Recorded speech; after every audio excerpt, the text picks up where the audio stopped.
Over the last couple weeks, Rocket League pro scene has been kind of seen as an immature and childish scene in the comparison to the rest of esports in general. A lot of this is due to the fact that roster changes are very consistent, and the NA shuffle after each RLCS has been a very consistent part of the scene, and that shuffle is a constant thing as well. It seems like there's always teams picking up people and always dropping people, and it just seems to be a little more known around RLCS because it's more paid attention to because of that term NA shuffle, when that is something in reality is something that's happening all the time, no matter what tournament is coming up. This, as has been stated multiple times, is not great for the scene in general, but I understand why it happens. Rocket League is an entirely skill-based game. There's a little bit of luck here and there, I guess you can argue, but it's 98% skill.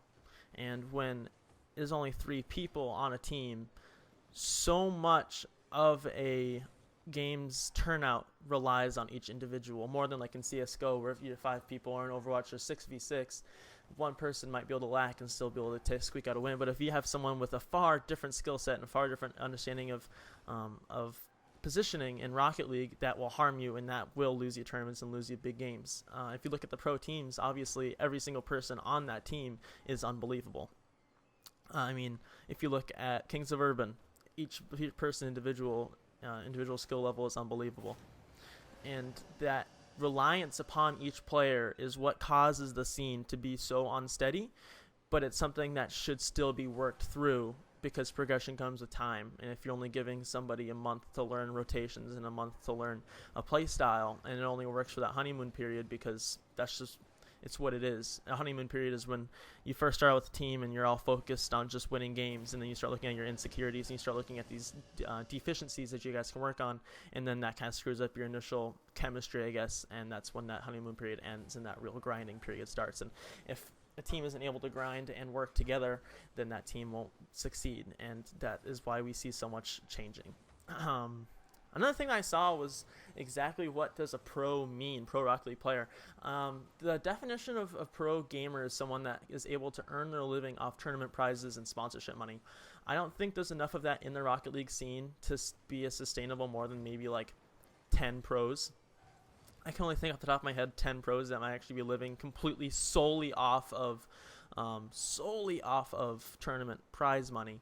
No other things from Twitch, or no other things from like any other types of gifts, but solely off tournament and the occasional sponsor salary. I can only think of a handful. So I think that does not apply to Rocket League. I think that in order for you to be a pro in Rocket League, you have to be consistently competing with the top tier teams. So just as a general rule of thumb, I think like top 7 teams and above, top 5 teams and above, I would consider high tier pros, and mid tier pros would be like 7 to 10, and I don't even know if top 10 teams would be considered professional.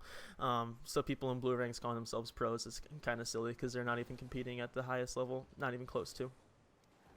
But that's just a quick little example of what I see Rocket League professional as, because there's not enough money to have that sustainable purely pro, purely off tournament pro, I guess you could say.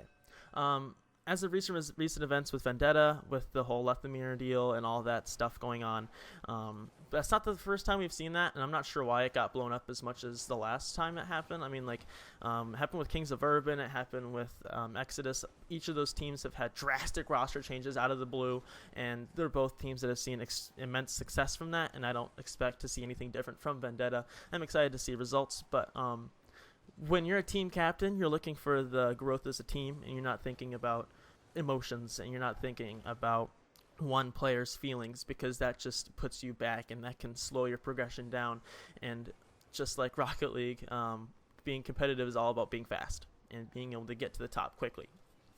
And I think that for those spontaneous roster changes, that's not for any of us to judge, but it's for the team captains and the team managers to work this out themselves on what they feel most comfortable and able to progress and able to play at the highest level.